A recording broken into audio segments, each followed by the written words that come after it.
Thank you for joining us. This is day 5 of Our Soil 2025, and it's an absolute honor to be here with real farmers who are really doing it, who are facing the real challenges. It's very useful to talk to consultants, very useful to talk to the people who are helping farmers, and they're helping lots of farmers, right? But it's also really important to hear from the folks who are managing a farm, the folks who are making this transition or have made this transition and they're managing it now, and that distinction is really important because they're different stages, they're successional.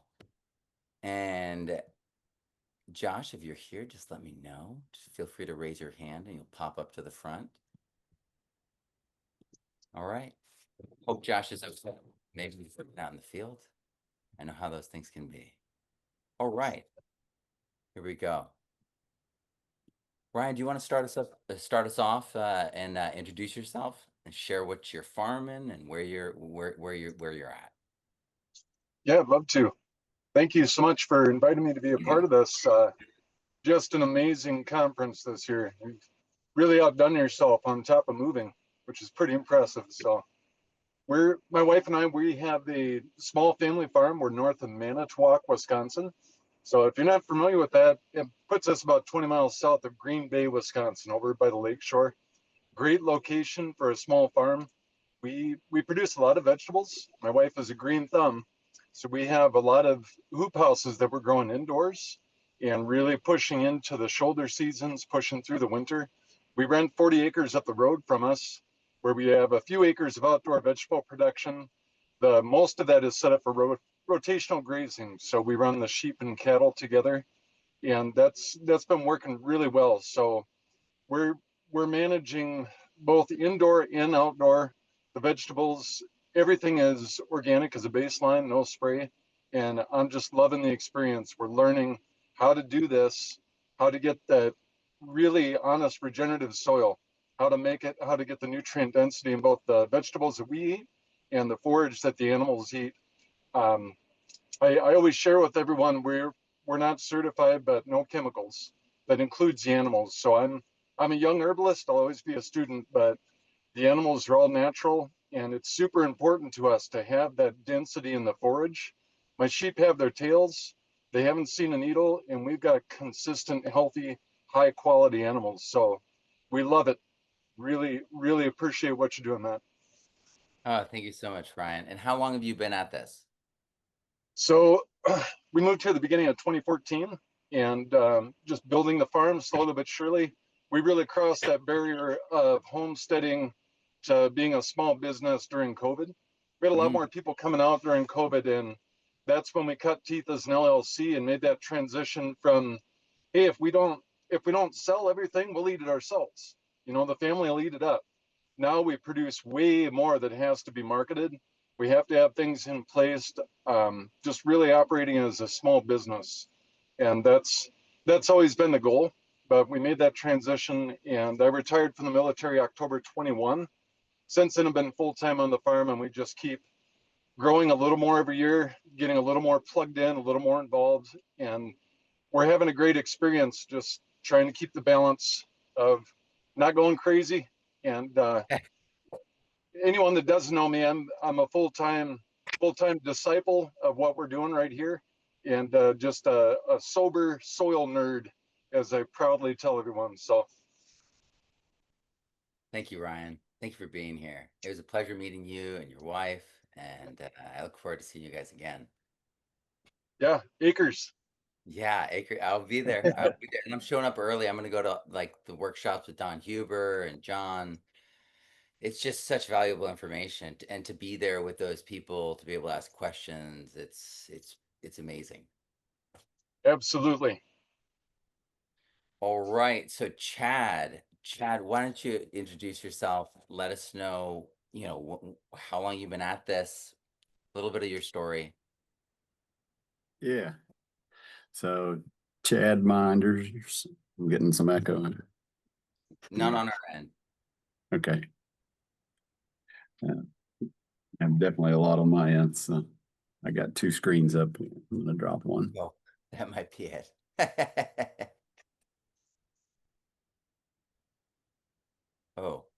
lost him. That was the good screen. We want to bring that one back. All right, I see him. Hold on. Come on back. There you go. Yeah. Now you got me. Yeah. You got me now? Yes, I do. Good, good. Yeah, sorry about that. Chad Meinders from Southeast Indiana. We're farming on both sides of the High River and heavy clay soils. Definitely on a struggle bus, have been for years, and even so much that even the bank has put us in as a whole county in our own category. So, yeah, we're in a different risk category, with the heavy clays in Indiana and Kentucky. So, if that tells you something, it's a for real, it's real deal. So, all that to be said, a lot of like-minded folks here. We've been following some of what you've been doing, and working with biology and mineral balance, and trying to make sure that we understand what it is that we're working with in the soil, and the role that the soil and the plants play in the health of our animals. And so that's basically where our income stream has been, is in beef cattle. Dipped our toe into some pork here in the last couple of years, more on an experimental basis, but it's becoming kind of fun time for the wife and kids now. So you know yeah, we do a little bit of vegetable garden, just enough to share with the neighbors, and put up a little bit of food for wintertime. And so yeah, we're experimenting with a lot of different things when it comes to mineral amendments, microbials, soil amendments, practices. One of the big things that we're really excited about is green manure, and some plow down, and or till down, bush hog and till in, all sorts of different methods that we've been using to try to feed the soil, because we have so little livestock for the acres that we're running on. So that was one of the big aha moments. We did some test plots and using some green manure, and yeah, really excited about where that's taken things in our heavy clay soils, as well as some amino acid type, proteins, instead of using the urea and the 28 like a lot of conventional farmers are.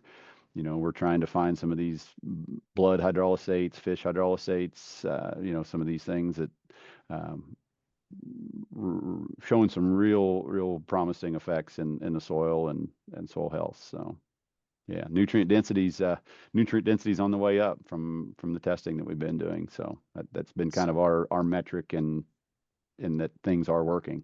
So Are you from that area? Is your family from that area? yeah, we've grown up here and known the land all, yeah, at least 5 generations here in the High River Valley. So That's awesome. So yeah. are people noticing what you're doing yet? Oh yeah. Are you tired of losing money yet when they see us put a plow down a green manure crop, or raise a crop of wheat just to plow down ahead of a forage crop? Oh yeah, they're paying attention. We haven't had a field day, and that's been one of the things that I've been hoping that we could do, is get some educators out and some neighbors, and we've stirred the pot enough. It's about time that that we welcome them in to show them what, it's on paper that we're gaining 0.2% in organic matter per year. So yeah, it's real. And I love how you're exploring green manure and flail mowing, because some folks are going to be like, "Oh no, just crimp. Oh no, just do this." But when you have that heavy clay, you got to do something. You got to break that up quite often. And if Hmm. some folks have that hard pan layer, it's the same deal. So I love Hmm. that. I love that. Yeah, All right, yeah, Jeff. yeah. Here, I'm gonna unmute you. Oh, I'm trying to unmute you. There we go. Hear me now? Yes, I can. Okay. Hey, fantastic conference. It's an amazing group and gathering of information, and folks like yourself and everybody that's come before us. Obviously, I think we're the last of the 5-day deal. Let's see. I am third, fourth on my father's side generation. On my mom's side, I'm fifth, sixth, straight ranching. I help husband 5 ranches and 2 irrigated farms in the Chihuahuan Desert. I'm far west Texas. So we're in the northern third, one half of the Chihuahuan Desert, which is the largest desert in North America. We our average rainfall is supposed to be about 13 inches a year. We haven't seen that in the last 10 years up until this year. This year we've had a major relief. Unfortunately, some of the catastrophic flooding that went on, we were actually supposed to get most of that rain, but you know, climate being climate, whatever. We run on the ranches, we're a cow-calf operation. On the farm, we were irrigated predominantly alfalfa. We can't really row crop yet because, well, we're 3 to 4 hour drive to the nearest elevator. And the rubber that you put under that crop just eats your lunch.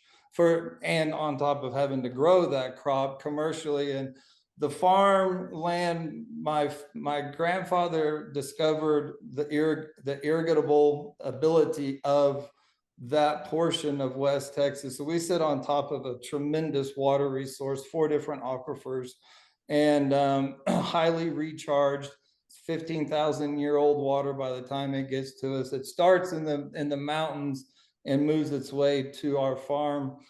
The ranches are in the Davis Mountains, which I call the foothills of the Rockies, going north to up into New Mexico and Colorado. So we've transitioned the farm in the last 6 years. We were commercially raising our calves, feeding them in feedlots. And then in the last 6 years, we've been transitioning to, interestingly enough, we transitioned to grass finish before I even found the regenerative movement. We were doing that predominantly on monoculture wheat and triticale. In the last 4 years, we've transitioned to 8 to 15 different species of a polyculture of first off, mostly trying to figure out what will grow out here, because I am on an island. There's a few vegetable guys near us and a couple of pecan orchards, but alfalfa has always been our predominant cash crop other than cattle. And now we raise the cattle, and we do have a herd of cows on the farm, but they're raised on the ranch. The calves are brought to the farm to be weaned and to be finished. So we vaccinate our calves 1 time at marking or branding, and after that they get no more vaccines. The cows no longer get any wormer or any other vaccines, and that's gone very well. When my dad bought the first ranch 52 years ago, it was already greatly overgrazed and deteriorated, and he tried his darndest to get native grasses reestablished. We ended up going with a Klein grass, which is an African grass that's easily to get established. We all have our love-hate relationship with it because it doesn't hold its nutrient value very long, and once it goes dormant. But and then he built big, huge catchments and put gates in it to where he could catch runoff from the mountains and disperse the water before it got into the arroyos and the low spots, and disperse them along the different pastures, and used our main roads. And we call them speed bumps because that's what they were to us. They slowed us down as kids, but they actually serve to help disperse water along the way. And now, knowing what I've learned in the last 4 years since I've started down this journey, is his philosophy on grazing was spot on. We did conventional rotation, but instead of turning out the cows onto a pasture and grazing it down and then getting off that pasture and not coming back, our rest periods were anywhere between 1 year to 3 years, depending on the rainfall. And that was that was smart and right on, except for when the grass is growing, green and growing in the desert, the cattle need to be moving. They call it grazing up. The cattle need to be moving as fast as possible, and not sitting on any one given pasture. We do 35 Johnson Sioux bioreactors. We have static piles on the farm that we're doing a combination of anaerobic, anaerobic. I'm also doing some experimentation with growing out rumens of buffalo and elk and deer and cattle to make biofertilizers, but as well as I believe the signaling in the buffalo rumen have a potential to really revitalize some of these desertified areas in our pastures. We're just starting with that this year, but anyhow, that's kind of my story. I'm sticking to it. Ah, Jeff, that is amazing. I think you are 100% onto something with the buffalo rumen.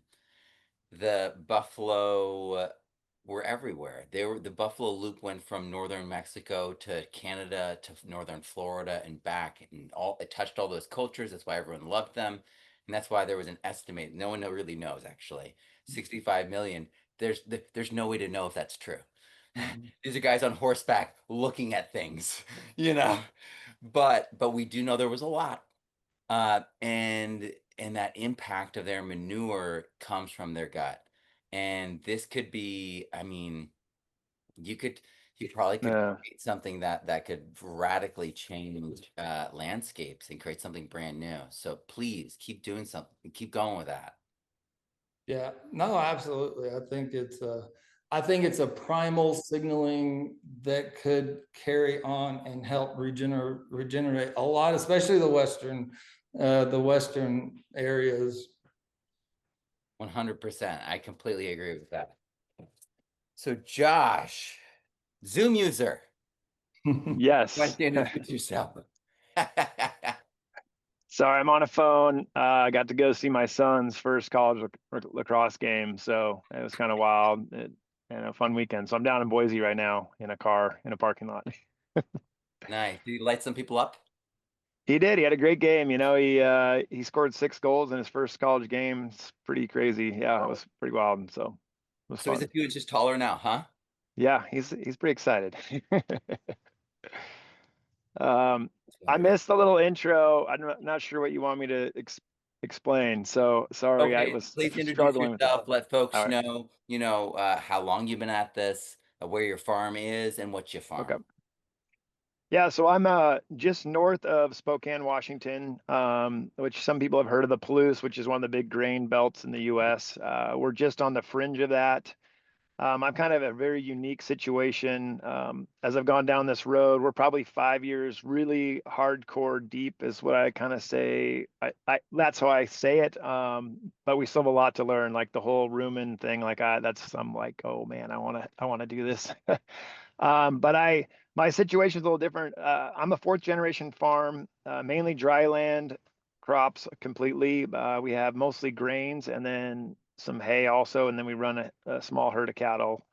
And that's kind of where we are. We sit right outside of the big city. So our farm has actually been encroached in massively, and the farmland has. So I have 2,500 acres I'm currently farming. I've backed off some just with our logistics. So I have 100 landlords in that 2,500 acres. So very diverse, very chopped up.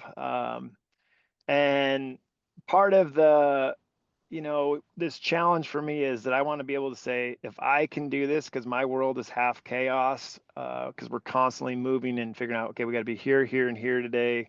Got to get this equipment through the town, that it can be done large scale, let alone we know it can be done small scale. I mean, the small scale guys that are doing this, this whole regenerative movement have really inspired me. And so currently, we practice a lot with extracts. We're working on some biofertilizers.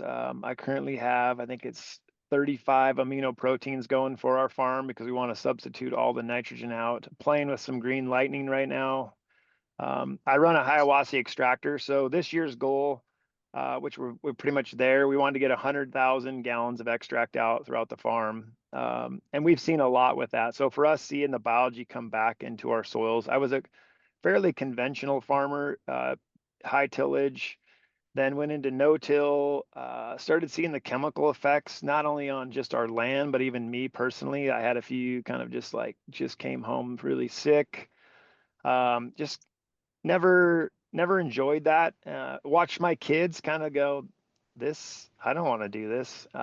And so those are things I kind of thought, not that farming should be fun, but like there should be some pride in it, some excitement, and watching that kind of fizzle out in a generation was like, man, something's got to change here. And so the extracts have been just phenomenal. Cover crops have been phenomenal. The stories I get from the neighbors, all the farmers around me think I'm an absolute nut. I got a few that are finally coming around. But when they see me growing sunflowers, turnips, radishes, clover, buckwheat in a field, and then either roller crimping it in or just seeding. We've been doing some green seeding. We've tried doing a little bit of green manuring, and we're probably going to go back to that. It just seems that we could cycle the nutrients a little quicker. But when they see the green seeding, which is where we take our no-till drill and just seed through 6-foot tall cover crop and just let our winter wheat come, they think I'm crazy. But the flip side is I get a lot of compliments that the wheat looks really good. But we're also we're a lot of cutover timber over our area. So that means it was all timber at one time. So a lot of pine, evergreen. And that's now we're seeing some other issues like with aluminum, hard pans we can't seem to get rid of as a no-till farmer, that we're settled out, our fertilizers settled layers out. So we're trying to figure out, do we use cover crops to get through it, rip through it? So for me, this is kind of the journey we're on. We're all in. We're not going back. We're hoping to be commercially synthetic fertilizer free by next year. This last year we were raising fairly decent crops on 2 gallons of urea, and then the rest was all on extracts. Not really any teas, but we started doing the amino proteins. A lot of fish, molasses. We've been playing around with some other sugars that are cold press sugars, and then brewing basically EM1. We're using that now. That was kind of new to our farm this last year, bringing that into the system. And so I got to know some guys through Acres. I got to see you actually at Acres last year, and got to meet Adam York, which he's got a big company called AgriBio, and they got us into some of Graham Sate's products. And so we started brewing his, I think it's BAM, they call it back, so beneficial anaerobic microbes. So that's kind of where we are. We've changed rotation. We're also looking at probably our cattle. So part of the fun part is we decided, like, if we want to do something regenerative, and I say we a lot, but it's really just me.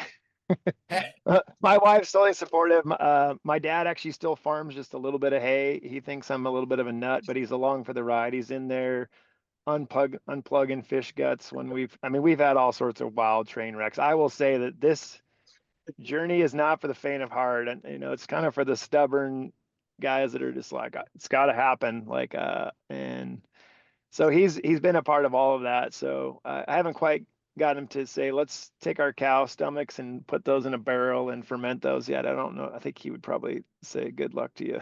So but that's kind of where we are. We're gaining a lot of traction, and it's been fun. Like I said, we're getting a few farmers really turning their heads, and just the youth even coming along. We've had I've been able to, because we're trying to do so much through our extractor, we're running, I think we put 180 hours on it last year, which doesn't seem like a lot, but it's been a lot of part-time 180-hour work. So like I've had a couple of friends that are single dads, needed some extra money. Some young neighbor gals that were 14 that ran it, and it's just fun to see them grabbing awesome compost bucket, awesome vermicast bucket. And then we're playing with some of our own thermophilic compost, kind of mixing it all together. And then just knowing there's nothing they're touching, nothing they're doing is ever going to get them sick. That they could, not that I'd say drink it, but it's very safe. And that's part of my story too, I would say. There was a point where I remember looking and telling my kids, no, you can't feed seed or help me fill the seed drill. And they were just like, I remember that day still looking back, I'm thinking, this is nuts. Like, like, this is where farming's gotten, that my 14-year-old, or at that time, I think my daughter was 14. And so he was 12. We're out wanting to just farm that day. And it was like, well, you guys got to go stand over there while I'm filling the seed drill, knowing the treatment on that seed was so toxic. And yeah, that's gone. We've been naked seed for 5 years. I was told that that was absolutely impossible. You're going to get eaten up by wireworm and disease. And Johnson Sue really kind of inspired me. Just get that on the seed, and it's amazing what'll happen. And that was the first year we did that, and it was just shocking of what you could see with the roots. And we've been playing with mycorrhizal now quite a bit for a while, and it's just yeah, it's been a fun journey. I don't know how to. I mean, this is awesome. I mean, when I just even being part of this group of you guys that are all here, it's just like, yeah, this is wild. It's fun. Because it sometimes feels like you're on an island, but then when you get in communities like this, like the joy and the excitement and the energy is just awesome. So Well, appreciate you, Josh. You know, do you have an attachment that would allow you to rip and inject at the same time?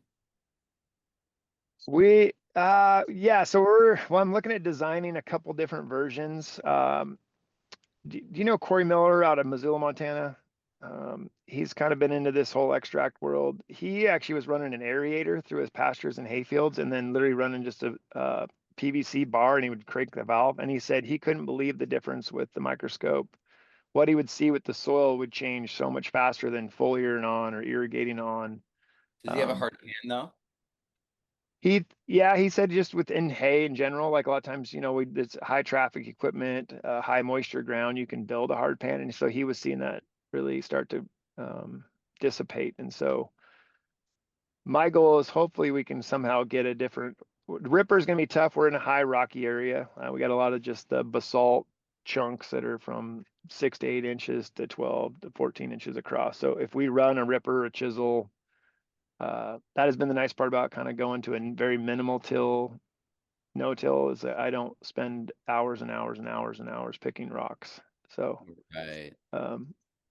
so I'm hoping the covers will get us through that. That's a big part of it, really designing which cover to really do certain things. I mean, we've grown, I always give Dave Brand, I got to give him a shout out, because the reality is I remember the first time I saw his videos and he was in that old shed, and him and Gabe Brown, you're like, I was just squinting at the screen because it was this bad. And that was really early on in my journey, probably the first year of it. And just seeing those radishes. And then the first year we grew them, and we're dry land, 14, 16-inch rainfall.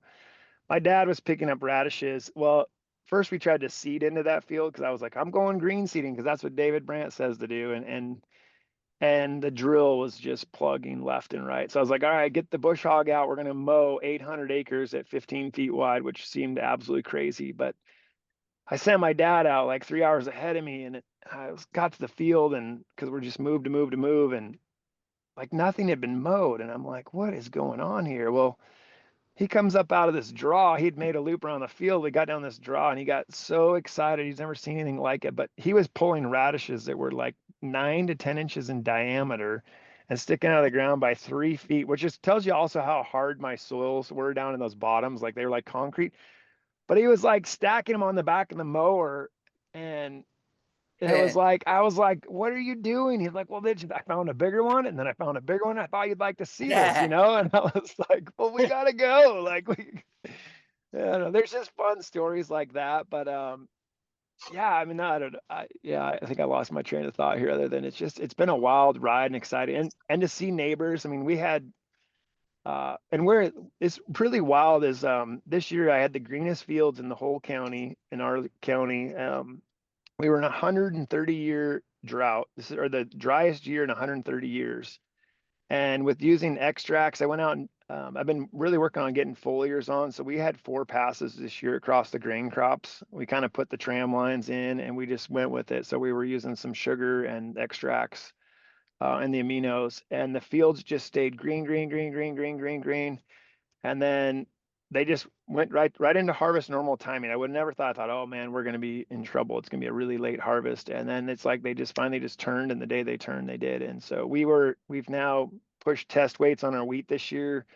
I brought in some stuff and it was 63-pound test weight on wheat, which 60 is normal. And guys were like, how'd you do that in this drought? And I'm like, it's got to be the biology, you know, where you can go out in those fields right now and actually still pull a lot of the roots up. It's, you know, it depends on where you are in the nation, but where we are, we pull the roots up, and usually this time of year, they're just dried, shriveled, nothing. You can pull them up and they're still like root rhizophagy going. They're still damp. The biology's still on those roots, even though the plant's done its cycle. It's a wild ride in that sense, like to try to figure out what all this means and what is it. So. Well, it sounds like you're on the right path. Man, that is amazing. So I would like to hear from you all about challenges, because so many people they see this, they wonder what challenges they're going to face, and then there's the challenges that the consultants are talking about. But you guys are on the ground. You guys are there every day on the farm. Ryan, do you want to start us off? What's a challenge that you see that you've faced? Probably the biggest thing for us is just time management, getting it out. We're so blessed to have good people we're working with. Good friend of mine, Steve, that we make the extract, and we've been learning together. I have someone to work with that's helping make the extract, move it. We figured out how to get it out, to get it on the ground, the pasture with the sprayer. It's just time management to get it at the right time is also super important. We don't want to be putting that extract out at high noon. So either early in the morning or at night, as it's going to be getting dark. So we don't want to fry that biology the moment we get it out there. Prioritizing is not an issue. It's a priority. We just got to line things up and do it right so we get the best chance for that biology to get in there and do what it's supposed to do. I definitely agree with, Ray Archuleta saying before, getting everyone to understand that it's life. We get it. I love it. And I'm lucky to have a few people to work with. Then it's sharing with everybody, sharing in town, getting the word out. And I agree with the idea. It feels like you're on an island, and that it's such good therapy. Anytime you have a group or this conference, there's so many people out there that are interested. So it can feel like a challenge. I love what we're doing, and we are seeing good effects, but it's always that David versus Goliath, that you have no idea what's going on. You're just not smart enough to get on with the real science. And that's just complete garbage. This is the real science. This is the real thing. Nature's got it figured out. So to me, it's definitely just doing a better job managing it, doing it right, doing it at the right time, get it in the right place. So I love that. I love that. And I've heard that echoed by several folks, that it's not just the idea of it, that you have to actually implement it, which means there's machines, there's timing, there's rates and amounts. yeah. That's why folks like Todd Harrington, folks who are, engineer minds, excel at that. And also, we're also at a time period where we've got these calculators that can talk. You can be like, well, how much is this parts per million for that? And there's fixed, equations. And so we can do more and more than we ever thought was possible, even beyond our abilities. Yeah. So Dan Kitteridge is excellent. He's got so much good material to kind of bring that down and make it a lot more simple for the farmer putting it out, where you don't have to sit and do long division for a while to figure out the right rates. that's awesome. Yeah, bionutrient. I've got a bionutrient meter there. With the sensing meter, I'm going to be able to start doing comparisons, that's when those tests actually take off. You know what I mean? Yeah. Right? Awesome. And then I have a student who has an iris spectrophotometer that he wanted to lend me, and so I'm like, okay, same sample, all three. Then we get like real clarity. So here, I'm gonna unmute you, Jeff. What is a challenge that you've seen in this space that you've had to face? Maybe your challenge, it's current, or maybe it's something you've overcome. Well, one on the grazing side is the water system. You really need to if you're going to do it, overbuild it from the get-go, because you don't want to have to spend the money twice down the road. calculate what you think you're going to be able to graze and probably at least add a third to it, because you'll probably be able to graze more than what you think. And cattle, if they ever run out of water, especially in the heat of the summer, it triggers an emergency, something in their brain, and they'll freak out and they'll all continue to drink it. I mean, they'll drink down the water troughs. So you have to have plenty of water. The other main one is buy-in from employees, because I cover, the farm itself is 7,000 acres, all irrigated. The ranches are significantly bigger.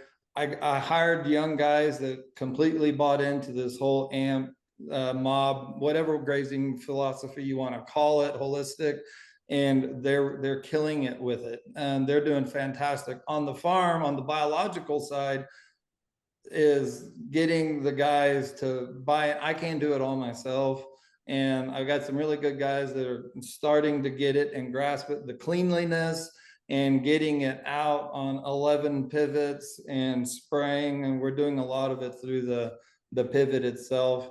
Some of my waters is something we're starting to look at. We're having to overcome bicarbonates in the water, as well as salt, which we can do microbially and with barley and such. But really getting, and all my guys are H2A guest workers. Now I bring the same guys over every year for 9 months out of the year. And so I've got just one select crew that we are really training and trying to train up, and they get it. They've seen the earthworms and the dung beetles and everything actually show up. Dung beetles are coming out, out of the woodworks, but earthworms in the Chihuahuan Desert, I don't believe that was ever part of our context. Well, I don't think they were native to the Americas, quite honestly, but they've shown up, in small numbers, and they're gaining. But two things, there's an implement called the Curse Buster, because oxygen in our soil, we're a heavy clay, and it comes out of Canada. We've been working with it for the last year and a half. It's showing some significant benefit. And it fractures down and out, so you can use capillary action to pull moisture up. But more than anything, it breaks that hard pan on the top, allows oxygen and moisture and everything else to go in. That, and I have ordered, it's out of Australia, called the Soil Key. And it's a miniature sort of a strip tilt machine that it's like a rototiller, but it only does a 3-inch by 4-inch deep strip and seeds at the same time. Because going from summer to winter annuals, we've been doing it for 3 years in a row, because I'm trying to go to a perennial base, forbs and grasses, but I just can't go in there and grow it after 80 years of commercial farming, of hardcore commercial farming previous. Going from a summer annuals to a winter annual, because we're blessed with a really long growing season. I pretty much can grow stuff year round. January, February, it kind of goes dormant, the wheat or whatever the winter crop is. But that transition between summer and winter is the hard deal, because you got to terminate it somehow. Roller crimping hasn't been very successful for us. I don't want to use chemical. Very light disking the top inch or two to kind of clean it, and to terminate does seem to work better for us. But with the Soil Key, and it's SOILKEE, I'll be the first in the United States to have one. Actually, I've ordered 2. But you can go into a green growing crop and seed, and it trims and in theory, it's supposed to trim the root system back, and then throws dirt on, which brings up the microbes onto the growing, perennial grasses or whatever's growing there, to give that seed an opportunity to go ahead and grow. Because with our changing of temperatures, we may not see a freeze until mid-November. And by the time you terminate, and then you've got the 2 to 3 month growing period before you can go back and graze it. That's a significant amount of time on both ends, in fall and in spring. So you lose a lot of time, and we're working with rotating certain parts of the pivots in and out. Always, it seems like we're always planting something and can't seem to get away from it. That's I've heard about the keyline plow. Of course, I've heard about, the chisel plow. But I think most people think of like tillage as tillage, and they don't recognize that there is a whole world of and also possibility and potential. Like we could create something that could radically change things still because it's mechanical. Yeah. And that's the thing with the soil key, is it does such a small slice, and it's every 15 to 17 inches. So we have strip tills, but the strip tills are 8 inches I can find, and they're 20 to 30 or 40 inches apart. Well, for me as a grazer, I need to have a little more forage, and it only really disturbs, they calculate 15 to 18% of the field. And so apparently the guy that invented it was the first one that, and whatever your thoughts are, I'm not a big fan on the carbon sequestration deal yet. I think it's there. I don't think we're there technologically yet to really build. And I mean, I'm not a scientist, so I'm already speaking out of my butt on that one. But he was the first one to get paid under the 2020 France, the whatever accord. But he was actually paid by the Australian government for sequestering quite a significantly more carbon than they expected. But it's supposed to aerate on top of really regenerate soil, which we're not really building new soil. We're trying to regenerate the soil that was already there, because it does take forever, thousands or hundreds of years to actually build soil. We're just trying to regenerate and put life back in the soil that we've taken out. That's Absolutely. That's a great distinction.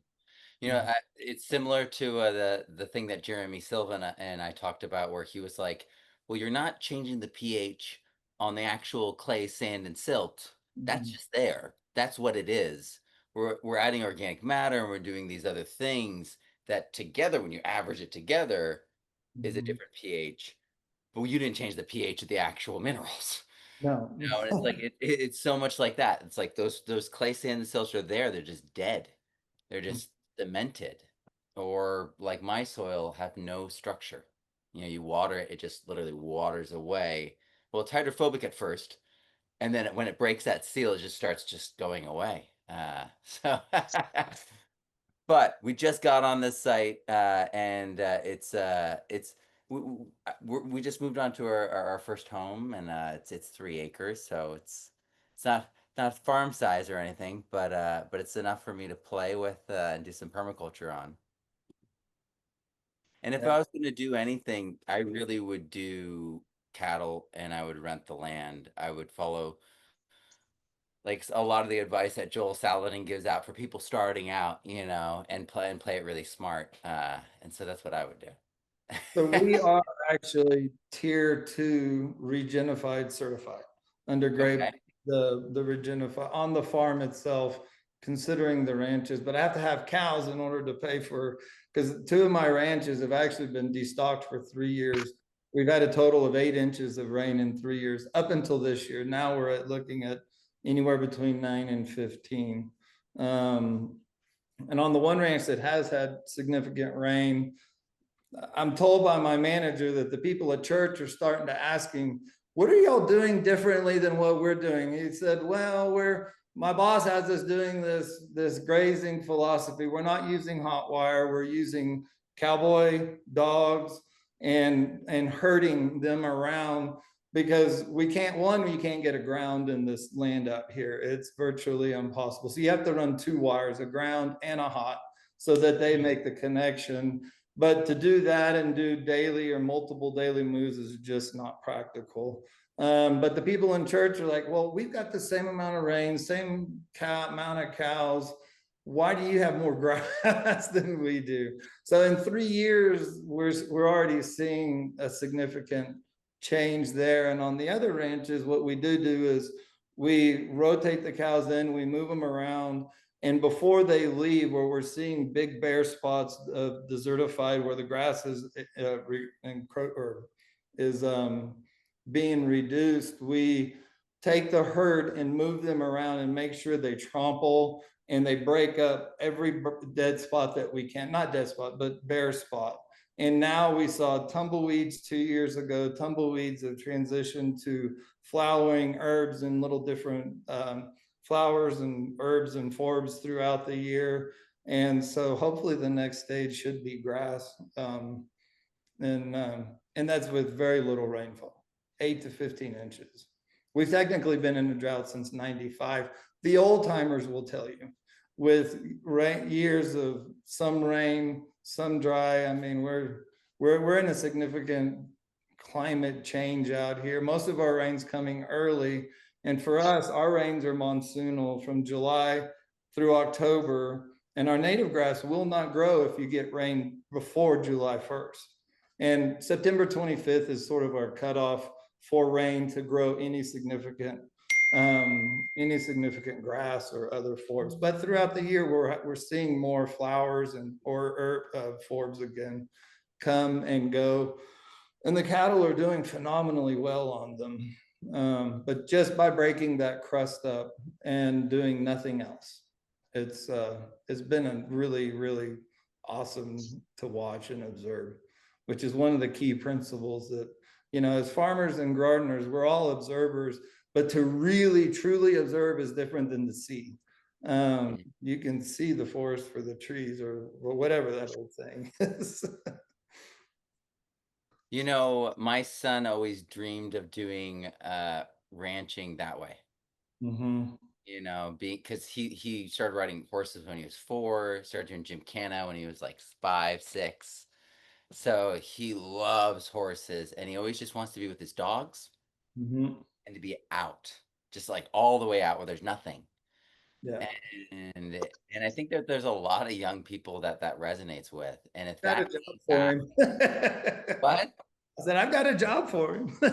Yeah, yeah. No, I think there's a lot of young folk right now who are sick of their phones, and I know they're addicted to them, but they're also sick of them. They're bored out of their minds. They feel like there's nothing on they're swiping, there's nothing entertaining. They're crawling out of their skin. They're frustrated with the way society is working right now, and the simplicity and the just the it's meaningful. It's you're there with the animals in real time. I think that is super powerful. We actually So the family that owned basically the right side of the highway on the way from Fresno to Yosemite, I knew them, and they cleared the actual roads to Yosemite with mule teams and the Veters. If you ever meet that family, but huge tracts of land, and they ran cattle all through it and everything. And California pressured them and did all these things and made it so that they couldn't do it any longer, and they had to turn it into a huge nature preserve. And the land is suffering, and they removed the pressure, the cattle pressure, and now they're seeing desertification. The scrub oak are climbing up the altitude and disrupting, and they're essentially a weed, you know, in that context. And so we're losing the manzanita, we're losing like the blue oaks, the white oaks, and what you all are doing is preserving in so many ways the heritage of America, the American way. And I mean, this is why Jefferson was like, it should be an agrarian system, right? Because almost 90% of the people were farmers. And so this is in our blood. This is in my family's blood. You know, we still have family in Iowa who's farming, on both sides of my family, my wife's family too. Our dads are both Iowan. And so, yeah, it's so meaningful to have you guys here. I want to ask the audience to participate. We've been together almost an hour, and you guys, I've just been, just completely engaged the whole time. It flew by. So I'm going to pull up the chat here. Folks, add some questions here to the chat for these wonderful gentlemen.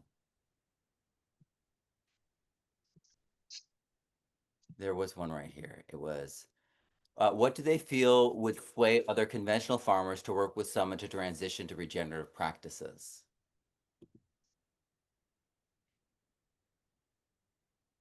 Josh, do you want to jump in on this one? Or Yeah. Jeff, you? Either one. Just how I feel about bringing people on. Is that what that question was? Sorry. Yeah. How do you, what do they feel what do you feel would sway other conventional farmers to work with someone to transition to regenerative practices? So I think they're a soil consultant. Like, what would you, like, what opens the door for that soil consultant to like help you? For me, it's just one is understanding what they're looking at in a microscope was a big piece. We were missing that in our area. That's kind of why I took your class and have been fumbling through it. But that's a gateway for even when I show my neighbors. It's the one thing I almost take them straight to, like, check this out, and um, there's a handful of group. We have a group called the biofarming group up in our area, and when people brought in their wheat roots and samples, and you start seeing under a microscope the difference of life and dead, and then there I'm like, and then make sure you bring some fence row in, and they just see just those little drastic changes. The other side too, I'd say, is don't overpromise. I've had a lot of biologicals thrown at me and a lot of this is healthier, this is the way to go. But as farmers, we're always sold like, this will give you 5 bushels, this will give you 2 bushels, this will, like, everything is like this. If you put this, if I took everything I threw at my crop this year, I probably should have raised 150 bushel wheat instead of 50. But so, uh, but if you can come in as a soil expert, or one of my favorite stories is my first agronomist I got in our area came in, and I had peas and I refused to treat them. I put some rhizobium on them, some extract, and the weevils were coming. And weevils will destroy a pea crop. If anybody knows anything about raising peas, they'll just drill a hole in the seed and it's game over. And I was right around about 50 houses in this valley, and he's like, you got to fly on the insecticide. And I was like, the last time I touched insecticide, I came home sick. We're never touching that stuff again. It will never see its place on my farm. And I said, so you have 2 options to work with me here. And he's a regenerative guy, and he was like, you're at the threshold, like, this is game over, like, your crop is done. I'm like, well, I'm looking at this field going, I don't care. So I said, where's our bricks at?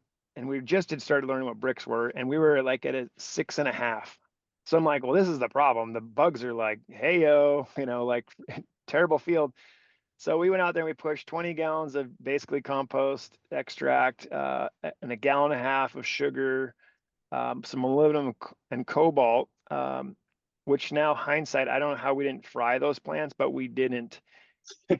So I went out of town on a lacrosse tournament with my son, and he calls me in a frantic, and he's like, Josh. And I'm like, what? He's like, I've never seen bricks of 20. Like, this field's 20. And I was like, that's cool, dude. Like, and he's like, I don't think you're gonna have weevil issues. And I said, well, that's sweet. Well, he calls me a week later, and I'm like, I'm out in a sprayer, putting on some extract in their field, and he's like, Josh. And I'm like, what's going on? He's like, dude, your field's still at 20 a week later. Like, this is nuts. And so, um, if you can start showing people those.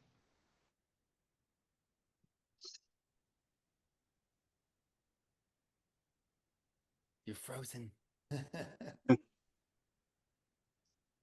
If we can start showing those examples to people, maybe we can help more people. Maybe that's what I was gonna say. I don't know.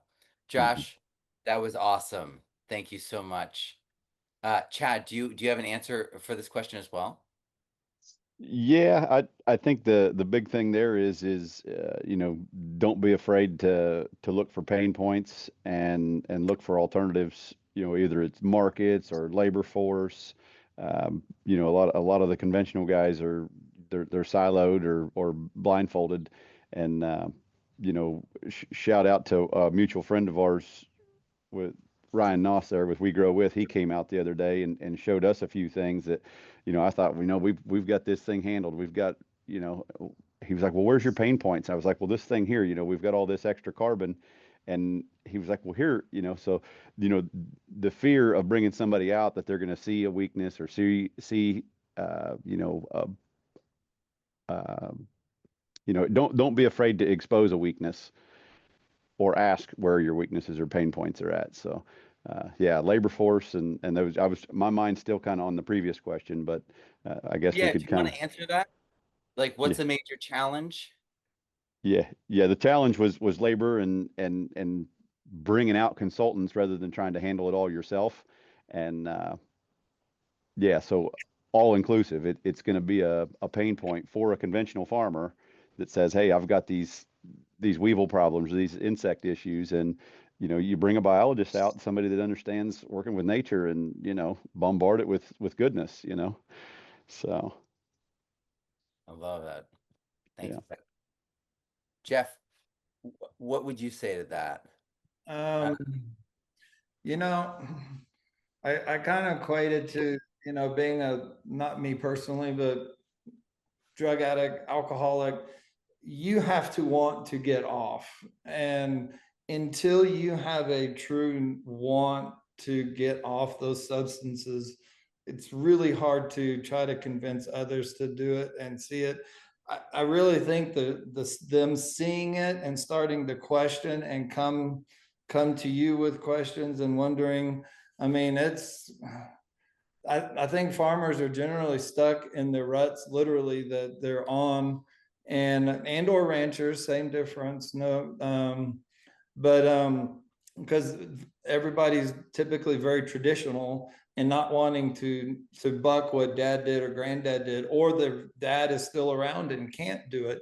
That was part of my problem. My father passed 6 years ago, and I saw the issues coming, 10, 15, 20 years ago, and we started transitioning slowly, but then I was limited on what I could actually do while he was around. Some of the stuff he would have seen and would have, he would get 100% really quick, but some of the stuff he was a lot slower to come around to and soften on.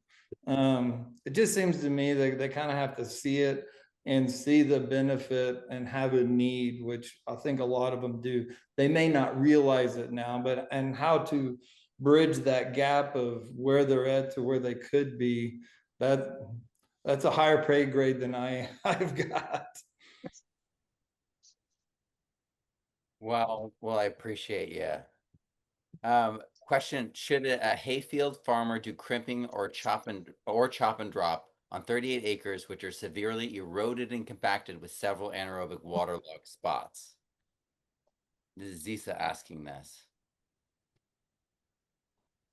Who would like to jump in? I'm experimenting with using some C3s in my alfalfa, and generally I'm going to go back to just straight barley. One of the things I'm a little my production went backwards this year. Last year I had record production, and I cut all fertilizer, most herbicides, and most all insecticides 3 years ago. I don't recommend going cold turkey.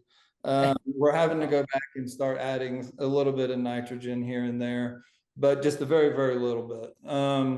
But I think we threw things out of whack last winter by using the aerator and by having a C3s in the alfalfa, because my H2A guys, clerical error, but they were 2.5 months late this year. So I wasn't able to I was wanting to do a grass alfalfa mix for the hay market, for the horse market, but I didn't get them off in time. So therefore the roots in the ground, I think it tied up, and it long term, it hurt my hay. We're still trying to get to the bottom of what's gone wrong, but I lost a ton to the acre. And we get 7 cuttings of alfalfa, and that's significant loss in production. But I think it was I got too much oxygen maybe in the soil, as well as I don't know how to say this, but when you turn a crop under it, all the microbes and the nitrogen affixing and all those will go to that crop to break it down, which doesn't leave anything available for the existing crop, if I'm making any sense. So I'm afraid I threw everything completely out of balance, and I still got some production. I'm still getting to the bottom of it, but whenever you turn a crop under, they said you need to add some nitrogen to help break it down, to feed the microbes, that make that available. And I think a lot of people see that when they crimp ryegrass and stuff like that. Um, it it throws the biology off. It's still there, but it all goes to decomposing that crop that was there and doesn't make any available for the growing crop. That's super interesting. Reminds me of Ryan's, clean up microbes. And then reminds me of Brian McLeod earlier this week talking about having just a little bit of nitrogen. Like when you're doing that, to help process it a little bit. And this is also why people are doing, feedstocks of various sorts to EM and then applying that as well. Uh, when I'm preparing a brew, if I wanted to speed up, I literally put in a little bit of bat guano or another powdered manure into that ferment, and it turns over much faster. So it's, and that's the thing, is I think that people, the word nitrogen means so many different things, right? And it doesn't have to be, the worst version of nitrogen available in a bag, and you know what I mean? Like there's other forms of nitrogen, and those forms of nitrogen, if they need to be used in an emergency, we also can process them now with life. Mm-hmm. Yeah, I work with Ryan as well. We just missed that little deal, and I didn't. Plus, my guys were so late when they got here. We had 100 things to do, and we just missed. I think we just missed that. Ryan and I haven't delved into it yet, but we also use a Hiawassee extractor. So it seems like July seems to kind of be when we really start getting the biology out, which is in the middle of summer, and should be getting it out early spring and fall, and then a little bit out throughout the summer. But I Which think I size do you missed have? something. I'm Which sorry. size extractor do you have? I had the last of the old version, that now they've just rolled out their new version last year. Bought the last one of the other version, so I can't remember the name of it. They're like, I here, got we the got medium this one. last one, and I said, okay, I'll buy it. So Okay. I've had that one. And so there's a learning curve that you learn and you grow, and as long as you minimize the mistakes and learn from them, it will be all right. Yeah. I, One, what are you gonna? Chad, you go ahead. yeah, no, I was gonna put a quick one in there. One of the things I'm hoping to experiment with is a practice or a product that Midwest Biosystems uses in their compost system. They call it N converter, and I'm pretty sure it's a nutrient converter where it helps capture those volatile compounds from being gassed back off, or that gives our microbial communities the opportunity to capture and utilize them before they get gassed off. So in a chop and drop situation, I think that'd be an option that we're going to try to experiment with. So There's also, you could make brew labs in like IBC totes, and that will convert N and other minerals into more bioavailable.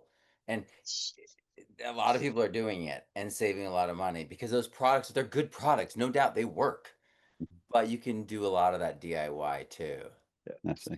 Maybe do a Matt, I side. might jump in real quick. So if Yeah, they're jump trying to in. extend a little bit of life out of that field, one of our big practices on our alfalfa hay fields is they start to kind of burn out or get real hard or whatever. We'll actually run our high-speed disc across it very quickly in late spring. So we try to shoot for a 10-inch growth on it. So you kind of green manure a little bit in, but we will seed the oats in to it to get the fungal side of that soil back up, because it seems like we lose that fungalness in our soil. If you take the microbiometer, I think that's the one I use, yeah, and we've noticed that the fungal side, even in a decent alfalfa grass mix, it will crash. The fungal side will crash. We've started to see that, and so the oats just love it. I mean, you put a little mycorrhizal on there and you throw some extract at like 20 gallons, if you can put it in furrow and dribble it in, it'll turn that crop around. Even if you want to pull that field out in a year and cycle it through a cover crop or whatever, just that one bit gives you kind of a kickstart. I don't know, it just does something to the alfalfa. One of the things my grandpa used to say is when you do that too, you split the crowns of the alfalfa, and the alfalfa will bump up basically two different sprouts coming off of the crown there, so off the root. So it's been a very positive experience for us. We've done that for about 10 years now. It's just it's our go-to every time. We're gonna have to try that. So are there any other things like that? I mean, special tricks of the trade like that might be amazing. Ryan, do you have anything? We're nearing the end of our time. We've been over an hour. I know your guys' time is precious, but any final advice, tricks of the trade, final things that you guys want to share? Ryan, do you want to kick us off? So we've been putting out the compost extract that we're making with Johnson, Sioux, and vermicompost. We always add some of the dried kelp to it, which is excellent. I'm excited to start also making the cerveza yeast. I've got all sorts of packages of it bought, adding that in with both the extract and just getting out and doing that by itself. We're always missing the fungal component, and our ground, the pasture ground, it had been conventional for many years in the past. Absolutely gonna start getting some of the sauerkraut juice up here in Wisconsin, start bringing that home. Haven't done it yet, so I have to emphasize I'm looking forward to starting. That's gonna be a good input, but just simple thing that you say often, get that cerveza, get that brewer's yeast, and start adding that out there also. We haven't done the additional crops like we were talking about with the oats, so I think that's going to work well for us. I'm looking forward to seeing the results of that, and it's something we can afford the budget for time and for money. And you might be able to find brewer's waste. Yeah, there is some available. They're allowed up in the Green Bay area. They're allowed around here. Just find someone to work with. Yeah, that's going to be big. I love that. I know that, and when I started composting brewer's grains, I saw a significant difference in my pit composts. Sure. Do you want to jump in here? Some final thoughts, advice, tricks of the trade before we part? Are you talking to me? I'm sorry. I said Chad, but Jeff, you can jump in. Go, Chad. I'm still thinking. Yeah. Teaming up with local farmers, local producers, even if they're not on board with the system yet, it gives them a chance to get a taste of it and see it in your area, your environment. Back to one of Jeff's tools, one of our favorite tools as of late. He called it a curse buster. We've got an early model.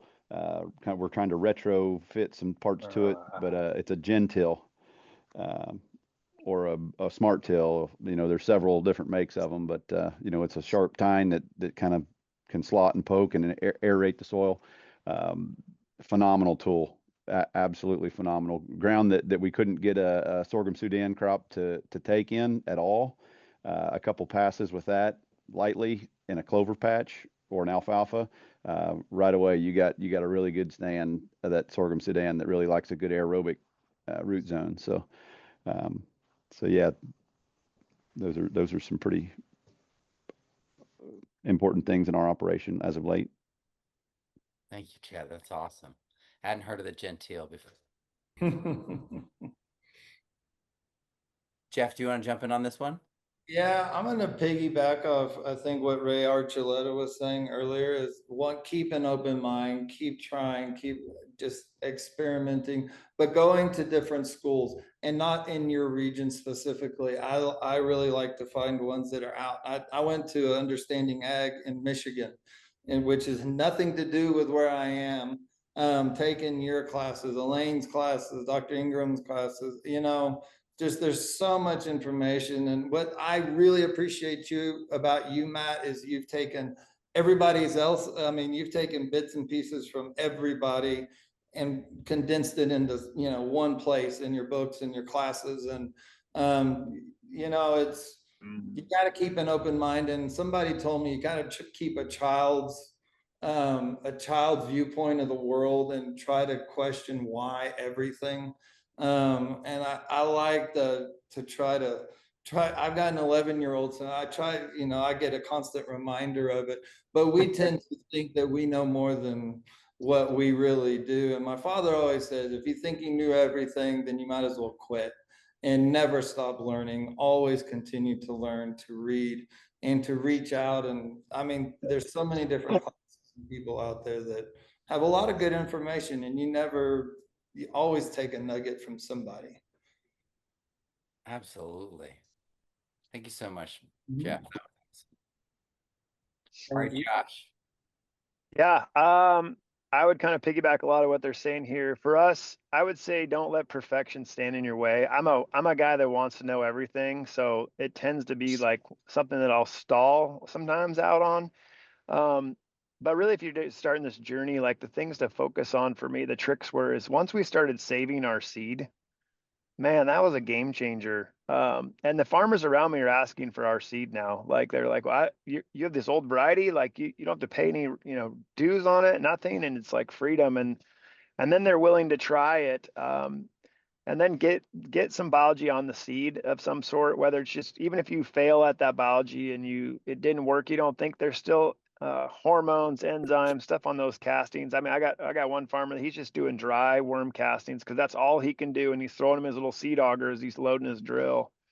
But kind of a quick story with the child thing and that idea.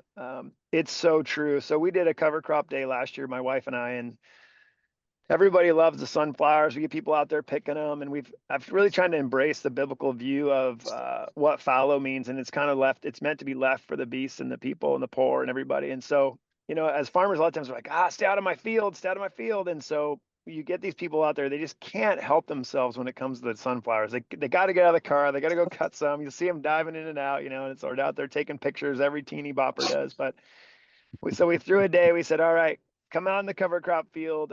My wife's a real estate agent, so she actually had a stager lady come and bring all this staging items out, and they put like these crazy chairs in the field. And then her photographers all said, hey, we'll just volunteer our time, because it was all for a nonprofit in town to help youth.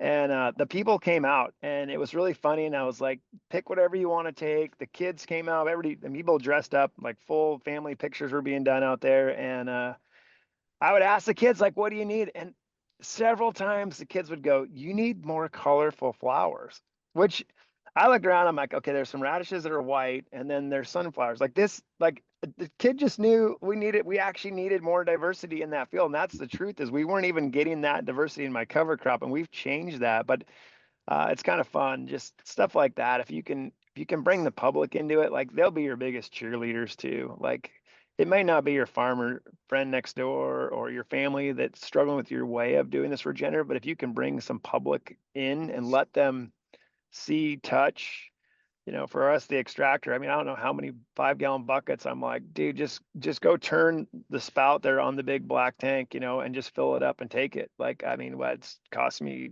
5 cents an extract, like go for it. And if you can spread that love, it just gains traction. And that's the energy that's here, right? Like that's everybody here. It's just the smiles, everybody's the head nods, it's like, this is just contagious. So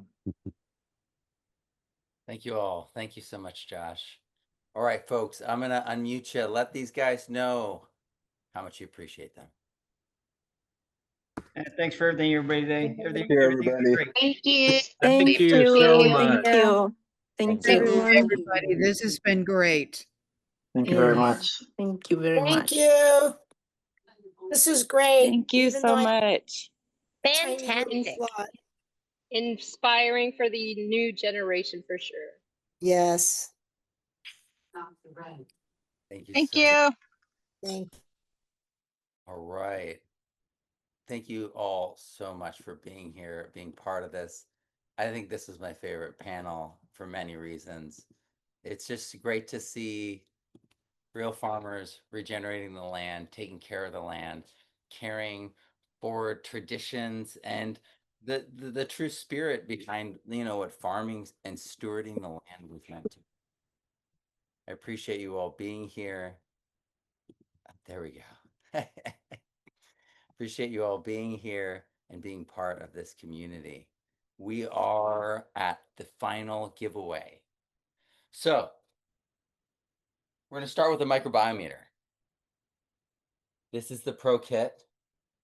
This is the new kit. This is the updated version. So this is fresh from Laura. So this could be yours. You just and this could be anyone. You don't have to be a microscopist or anything, right? So over $100 worth of tests right here, and it could be yours. What's one new thing that you learned today in this panel?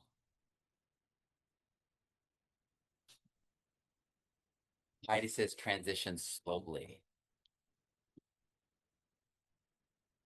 Naren said power of sharing. April says adding a little extra nitrogen when you turn your crop. And you can even do that with hot compost. Like a hot compost is going to be high in nitrate. And so it's going to help break down. And that's why people putting hot compost teas on their fields are breaking that down faster.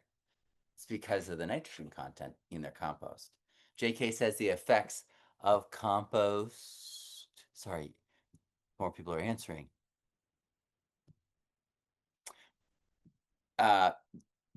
Josh Kennedy says, be careful of making too many changes at once. Walter says, need to get a lot more consistent with my biological applications.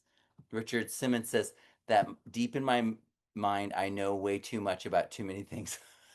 Okay. Moses says, when speaking to farmers on a conventional system, we need to provide the numbers, sciences, and proof. They want to save money. Yes, because it's their family, their livelihood, their future, their legacy. Carla says, bring the people in to share the love. I love that. Yes, and there it is, JK, the effects of compost extracts. Because there's two JKs. There's Josh Kennedy and then there's JK. Yeah, the effect of compost extracts. Zisa says, I learned crimping does solve all problems and challenges. Well, I think you mean doesn't. It might have autocorrected you. Because remember what he was saying, he had to get a different plow because of the crimping doesn't work as well for them down the Chihuahuan Desert. I think that's what you're referring to. Masa Sassin, make use of whatever biology you can get. I love it. Emma says collaborating with the public, with local farmers, and reaching out beyond one's area. Thank you for being here. Ryan says test and know what you can do to improve. Log results, share successes and failures. That sounds like someone who's going to really use this well. Ryan W., I want to give you the microbiometer. All right, message me at mattpowersoil@gmail.com, MATTPOWERS, soil@gmail.com. Congratulations, you won that. And we have hats. Not only, all right, so I'm going to give away the final 5th hat today, but I also, if you got the email, you saw that you can buy it. So for limited time, limited stock, we have these hats. They are printed in the USA. They're really incredible, like amazing trucker hats, and there won't be many. So limited time, limited supply. Check that out. It's in the email that I got sent out, or it's if you can write me and I can give you a link too if you didn't get the email. Donald Frank says you don't have to have perfection before you try something. I love that. Yes, you can do it and observe and adapt. Zoltan says, ask the kids. Melissa says, there is hope. Yes. Stenbergen says, how to use compost to transform the soil using regenerative methods. Trevor says, this community is my church. Well, thank you so much. I want to give you this hat, Trevor. All right. So message me at mattpowersoil@gmail.com and I will send this to you. And then we have your choice of small, medium, large, and extra large in terms of shirt. Randy says, don't be afraid to try and fail. Mary Ellen says, sharing the knowledge with my neighbors. Yes. Laura says, never stop learning. I love it, Laura. Thank you for being here. JK says, in public, even if not farmers. Bring in public, even if not farmers, and share. Ryan says, fermenting a rumen to make biofertilizer. Yes.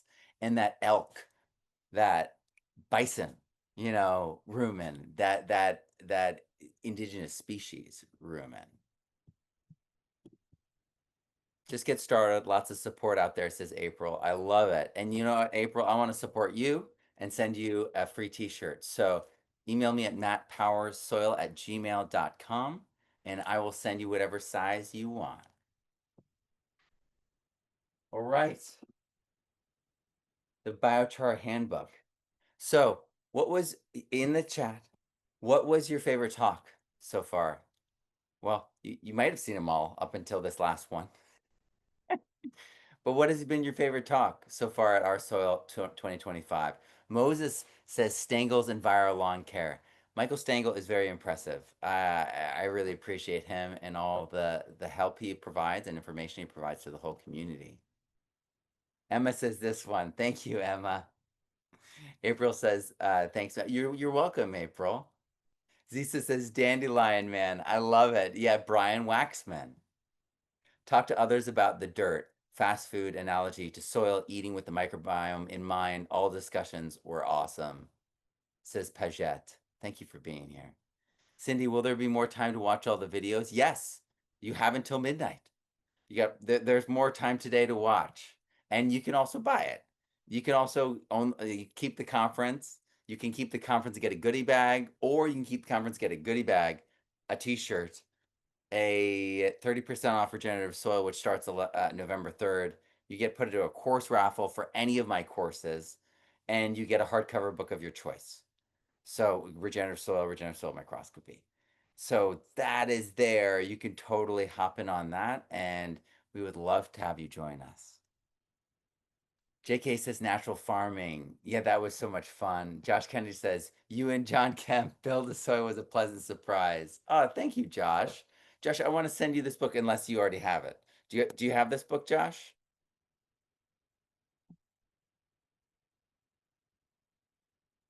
You do have it. I knew I had to ask. Oh my gosh, that is so funny. Joanne says, Nigel, I've taken his course twice and still learned more here. Wow, thank you for that, Joanne. Zisa says, so much knowledge, a university would be jealous. Tony says, yes, Brian McLeod was good. Moses says, if we bought the deep dive, will you reach out to us to contact info? Yes, I'm going to send out shipping surveys and all that. Yeah, no, I do it all at once because otherwise I'm resending it. And then I'm doing these filters on the email being like, send it to the people in this group that have not already received it. And then you're doing it over and over again. So I just wait. It's much simpler. Just wait till it's over. and then I do it. So that's what I'm gonna, and plus that's when I'm gonna be packing most of the books. I have some of the things packed there, but I have it mostly staged. I tend to just like live in the event until it's over, and then I start packing it up. They need deprogramming. Turn them TVs and social medias off. Yes, yes, I love it. Donald Thomas says Stephen Raisiner surprised me. Donald, I want to send you this book. Email me at mattpowerssoil@gmail.com. Thank you for being here. All right. Okay. So I want to give away a goodie bag. Question, can I just buy a goodie bag and keep this this year of our soil? Yes, that is the keep the momentum option. So if you go to r-soil.com, goodie bag plus just the talks, and you get downloads of the audio for the talks, that is the keep the momentum. The deep dive is all those extra things. You get a shirt, you get a book, you get a raffle, you get 30% off, that whole thing. So that is there for you all. Misty says the humic and fulvic acid presentation. Yeah, Brandon's so good. He was gonna film the talk earlier in the week. That's why I dipped off in the schedule, and he just made time last minute. Did it himself. His film guy wasn't around. There's a thing with his grandmother, and so he just did a DIY for us, and I just really appreciate that.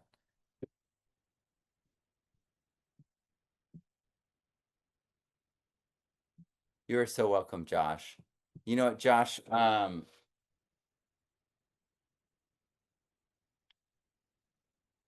send you a shirt because you already have the book. You know, I'll send you a shirt. Just message me, whatever size you want. All right. Laura says Maurice Diaz, incredible synthesis of regenerative soil microscopy, all bundled into engaging videography. He's really good, isn't he? Yeah, I Grow Soil, Maurice Diaz, amazing work. And just such a pleasure to have him as a student, such a pleasure to hear his story and share it with you all. Laura, I want to send you a goodie bag, so message me, and I know you know the address. And I'll happily send you that or something else. You know, if you already signed up for the goodie bag, you know me, I'll sub it for something else. But thank you for being here. Thank you all for being here. And let me know, how was that? I'm gonna ask that later in the final thought. But how was this live? How was this live panel? How was that? Oh my gosh, Laura, I don't know if we have the bandwidth right now to come to Costa Rica. Life is in boxes right now. We just moved in. Take a little bit of time, get it in order. Laura says this was amazing live as always. Richard said everything was great. The lives were all fantastic. Jacob says awesome. Josh says the panel was awesome. I love the enthusiasm of everyone. Yeah, and I love the real talk, so that people get grounded, people see what themselves before where they are, being like, well, I can get rid of these things because they got rid of those things. I can do what they did, and it really allows folks to transition well. Thank you so much for being here. Folks are connecting over WhatsApp. Folks are networking in the community, and they're saying that's the best part of this event. I love that. And so much of this is facilitate is that's the desire. That's what I hope happens. That's why I have this circle with the social media group. That's why, we do these lives and we have these giveaways to connect, to see each other in each other, to share stories, to grow, to develop that common sense by gathering together, because we all know healthy soil creates healthy plants, which create healthy animals and people. But we also know that it's going to be different. It's going to look different everywhere in the world. It's going to look different in your backyard compared to the cross town. It's going to look different in different soil types, different crops, different methods. And that's right. That's how nature does it. Nature has many ways of doing things, and then nature's always cycling and always using hybrids of these cycles, right? There's this pathway and this pathway, but they're both happening at the same time, and this one's like more than that one, but over here it's the opposite. This one's more than that one. And when we see each other as part of an ecosystem of our community, we see how we do the same thing. There's information and skill and knowledge, and when that wisdom is cycling, we all get better, and that is a regenerative. Our community continues to get better and better every year. These talks, they get better and better, and there's more and more people joining us every single year, and I'm just so grateful to be here, to be able to host this, and to be part of this. Thank you for being part of this community. And if you want to keep all the talks and the audio and get a goodie bag, you could sign up for that and as Keep the Momentum on r-soil.com. If you want a t-shirt, the hardcover book, 30% off Regenerative Soil, which starts November 3rd. That's $500 off. Or you get a raffle where you can just maybe you're winning that course, or the microscopy course if you've already had that one. So, or my permaculture course if you already taken both those courses. I'm flexible, but that's the deep dive. So I hope that you guys check that out. If you feel called to it, join us. We have an incredible community. You got to meet some of them here. You got to see Laura in the comments, Maurice.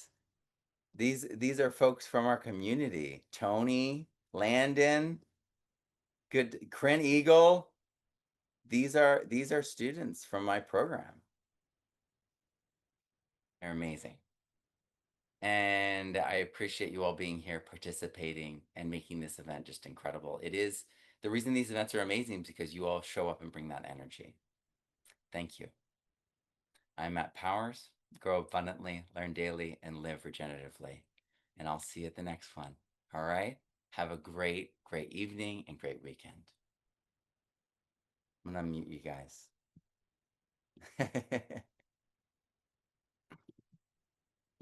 There you go. Thanks, Thank you. Matt. Matt. Thank you. Good talking to you. Matt. Thank you. Thank you, Matt. We Been appreciate so you. amazing. Incredible. Thanks, everyone. Thank you. Great. Fantastic. Good talk. Great to see you. Thank you much, Matt. You did a great job. Great, yeah.